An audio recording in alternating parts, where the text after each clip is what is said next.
Bonjour, dans cette vidéo, la suite du chapitre, deuxième principe de la thermodynamique.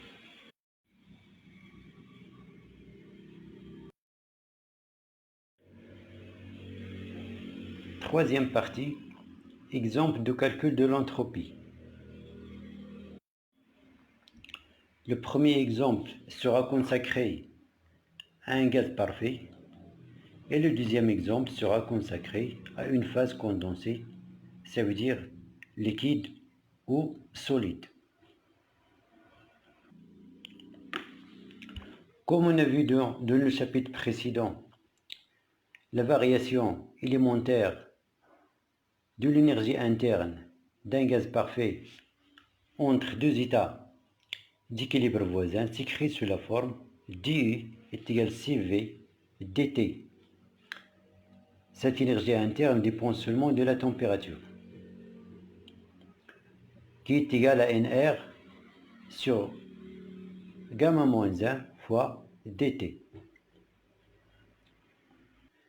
Et on a vu dans la vidéo précédente que l'identité thermodynamique relative à l'énergie interne s'écrit sous la forme dU est égal C Tds moins Pdv. Donc ds est égal Nr sur gamma moins 1 dt sur T plus P sur T dV.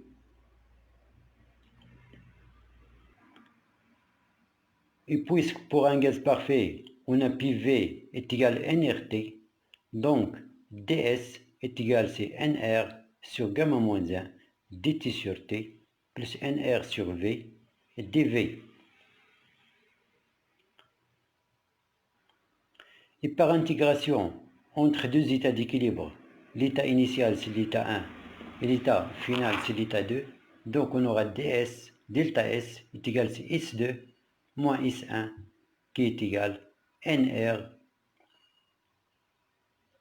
facteur de 1 sur gamma moins 1 log Népérien T2 sur T1 plus log Népérien de V2 sur V1.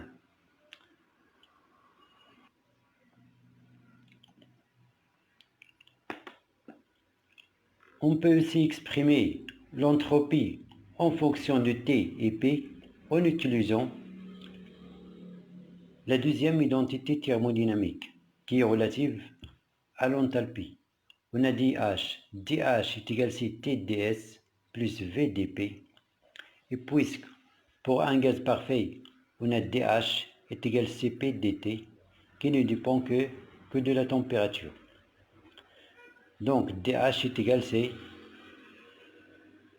à Nr gamma sur gamma moins 1 fois dt.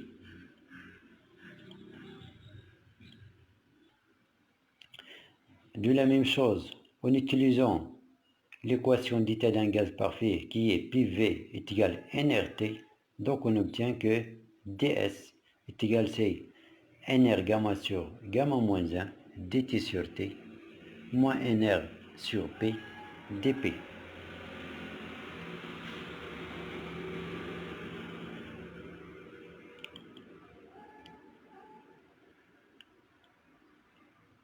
En intégrant cette relation entre deux états, l'état 1 c'est l'état initial et l'état 2 c'est l'état final, on obtient que la variation de l'entropie entre les deux états, delta S, qui est égal à S2 moins S1, est égal à Nr sur gamma moins 1, log Népérien de T2 sur T1, moins Nr, log Népérien de P2 sur P1.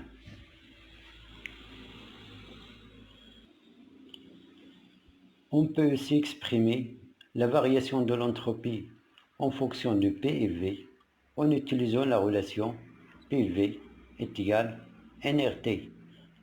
Donc on obtient que delta S est égal à Nr sur gamma moins 1 log Népérien de P2 V2 à la puissance gamma sur P1 V1 à la puissance gamma. Avec 1 c'est l'état initial et 2 c'est l'état final.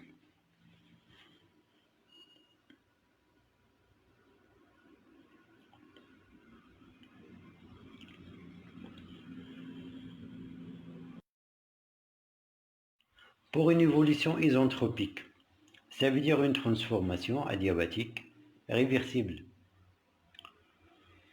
On a vu précédemment que pour une transformation adiabatique réversible, la variation d'entropie entre deux états voisins est égale à l'entropie échangée plus l'entropie créée. Puisqu'on a la transformation adiabatique, donc S échangé est égal à 0. Et puisque la transformation est réversible, donc S créé est égal à 0. Donc ds est égal à 0. Pour un gaz parfait, en remplaçant delta S qui est égal à S2 moins S1 qui est égal à 0, dans les trois équations précédentes, on obtient les trois équations de Laplace qu'on a déjà démontré dans le premier principe de la thermodynamique.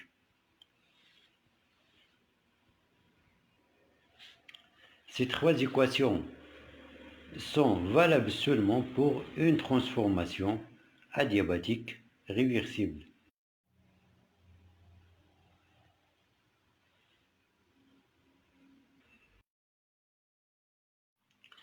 Pour calculer l'entropie de quelque transformation simple, on peut utiliser directement les identités thermodynamiques.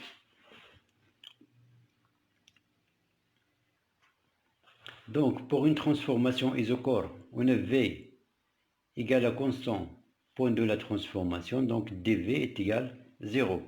Donc, la première identité thermodynamique, ds est égal à 1 sur T, du plus P sur T, dV, qui est égal, pour un gaz parfait, c'est égal à CV dt sur T. Donc, ds est égal à nr sur gamma moins 1 dt sur t. Où l'intégrant entre l'état initial et l'état final, donc on obtient la variation de l'entropie entre les deux instants, c'est delta S est égal à nr sur gamma moins 1 log népérien de T2 sur T1. Pour une transformation isotherme, on a T est égal à constante, donc dt est égal à 0. Donc pour un gaz parfait, on a dI est égal à CV dt est égal à 0. Donc en remplaçant de la première identité thermodynamique, on obtient que ds est égal à P dV sur T. Et puisque pour un gaz parfait, on a l'équation d'état PV est égale à nRT, donc on obtient que ds est égal à nR dV sur V. En intégrant entre deux l'état initial et l'état final, donc on obtient que la variation d'entropie delta S est égale à nR log népérien de V2 sur V1.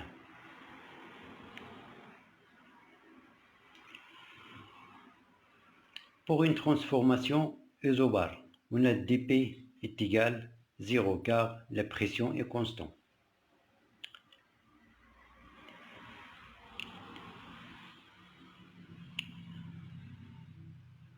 Ici, on va utiliser la deuxième identité thermodynamique relative à l'enthalpie. Donc, on a ds est égal à dH sur T moins V sur T dP. Puisqu'on a dP est égal à 0. Et pour un gaz parfait, on a dH est égal à Cp dt. Donc, ds est égal à Cp dt sur T est égal à nr gamma sur gamma moins 1 dt sur T. En intégrant entre les deux instants, l'instant initial 1 et l'instant final 2, donc on obtient la variation d'entropie delta S est égal à nr gamma sur gamma moins 1 log népérien de T2 sur T1.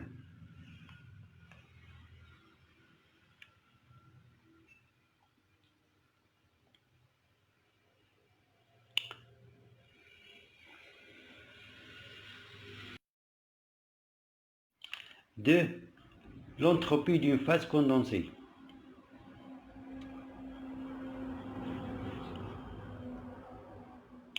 On a pour une phase condensée, il est incompressible et indilatable, donc son volume reste constant pendant la transformation. Donc, comme on a vu dans le chapitre précédent, pour une phase condensée, on a dit c'est presque égal à dH, qui est égal à C fois dt. Avec C, c'est la capacité thermique de la phase condensée. L'identité thermodynamique relative à l'énergie interne s'écrit sous la forme ds est égal à du sur T plus P sur T dV. Et puisque V est constant, donc dV est égal à 0. Donc on a ds est égal à du sur T est égal à C dt sur T.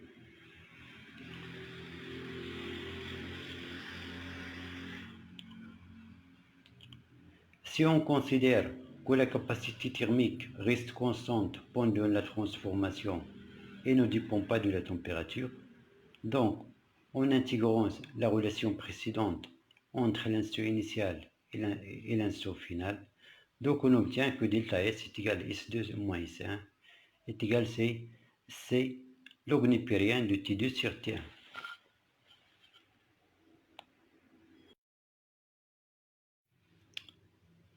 4. Détente dans les gaz.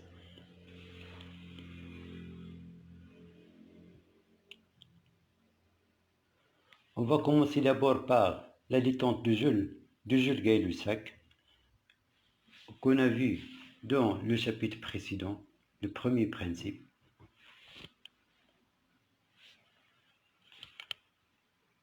L'état initial est caractérisé par les variables d'état T0, V0 et P0, et le gaz se trouve seulement dans l'enceinte qui est à gauche et le robinet il est fermé. À T est égal à 0, on ouvre le robinet et le gaz se passe spontanément dans la deuxième enceinte. Donc on obtient à l'équilibre l'état final. Les variables d'état de cet état sont T, V et P, avec V est égal à 2 V0. Et puisque, comme on a vu dans le chapitre précédent, si on a un gaz parfait, cette détente va se faire à température constante, donc T est égal à T0. Donc le système étudié, c'est le gaz plus les deux enceintes. Et la variation de l'entropie du système entre l'état initial et l'état final est égale à S créé plus S échangé. Et puisque les deux enceintes sont adiabatiques, donc pas de transfert thermique, il n'y a pas de transfert thermique échangé avec le milieu extérieur. Donc Q échangé est égal à 0. Donc l'entropie échangée avec le milieu extérieur est nulle. Donc delta S est égal à S créé. Et puisqu'il s'agit d'un gaz parfait, donc on peut utiliser la relation démontrée dans le paragraphe 3.1. Donc, qui est dans delta S en fonction de la température et le volume. Donc on a delta S est égal à S final moins S initial est égal à NR 1 sur gamma moins 1 log népérien de T sur T0 plus log népérien de V sur V0, avec V et T sont les variables de l'état final et T0 et V0 sont les variables d'état de l'état initial.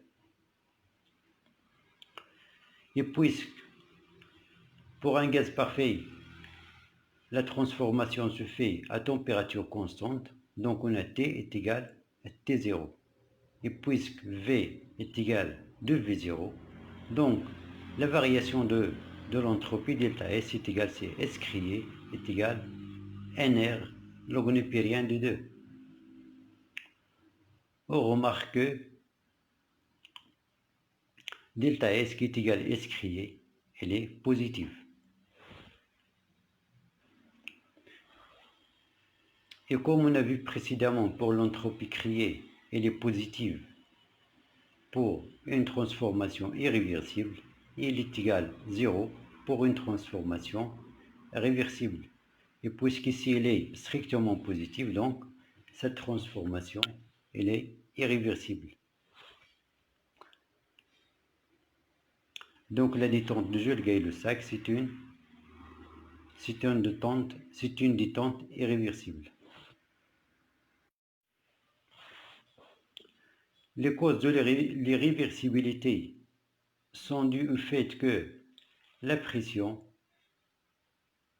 n'est pas uniforme au cours de la transformation.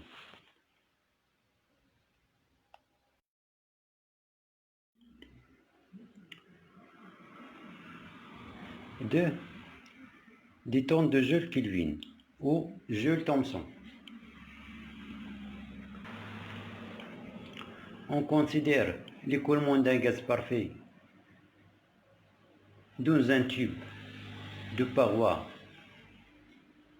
indéformable et adiabatique, et le tube est divisé en deux par un milieu poreux qui laisse passer le gaz. Dans la partie à gauche, la pression uniforme est égale à P1, et dans la partie à droite, la pression uniforme est égale à P2. Pour qu'il y ait écoulement de gauche vers la droite, il faut que P1 soit supérieur à P2. On considère que l'écoulement est stationnaire, c'est-à-dire que les variables, on peut considérer que les variables thermodynamiques, comme l'énergie interne, l'enthalpie et l'entropie, sont indépendants du temps.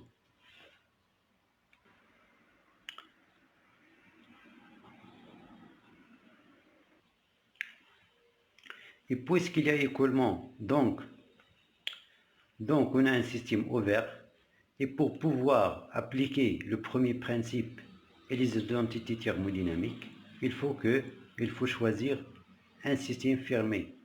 Donc c'est pour cela qu'on va choisir le système fermé S qui est compris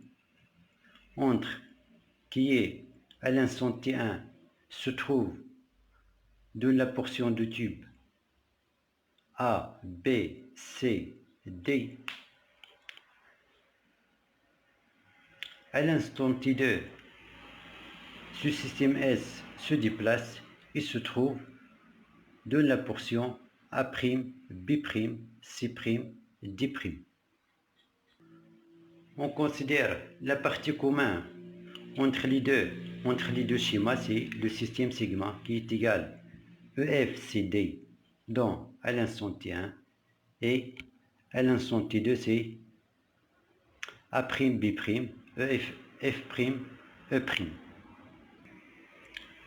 On considère aussi le système 1 qui est égal à BEF de volume V1 et de pression P1. Et le système 2 qui est égal à E', F', C', D' de volume V2 et de pression P2. On constate que les deux systèmes 1 et 2 contiennent la même quantité de matière de gaz qui est égale à N.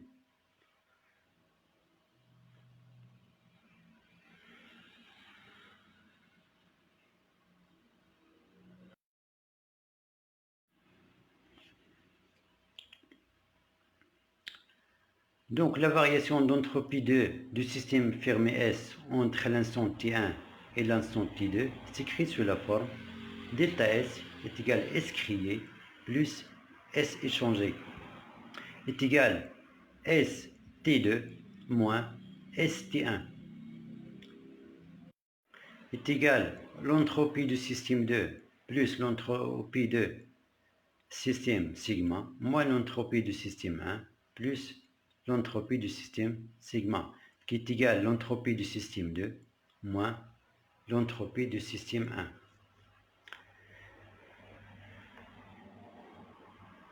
Et puisqu'il s'agit d'un gaz parfait, donc on peut utiliser la relation 3,1. Dans ce cas, on va utiliser la deuxième relation dans laquelle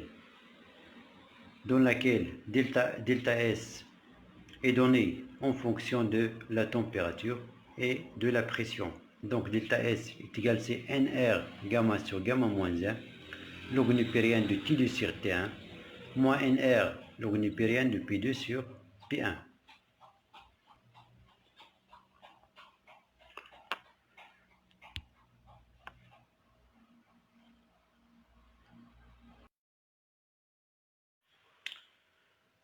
On a les parois sont adiabatiques, donc pas de transfert thermique échangé avec l'extérieur. Donc Q échangé est égal à 0, donc l'entropie échangée avec l'extérieur est nulle. Donc dans ce cas, on a delta S est égal, c'est l'entropie créée. Et puis, comme on a vu dans le chapitre précédent, cette détente du Joule Thomson se fait à température constante pour un gaz parfait. Donc, on aura donc T1 est égal à T2. Donc, la variation d'entropie entre les deux instants T1 et T2 est égale, c'est delta S est égal S créé est égal NR log népérien de P1 sur P2. Et puisque P1 est supérieur à P2, donc delta S qui est égal à S créé, il est positif. La même chose ici, on a trouvé que l'entropie créée est strictement positive, donc la transformation, elle est irréversible.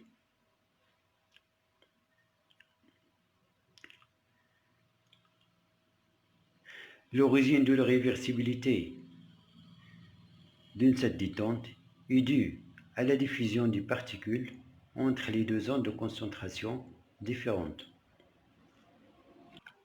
Ces deux zones sont séparées par le milieu poreux.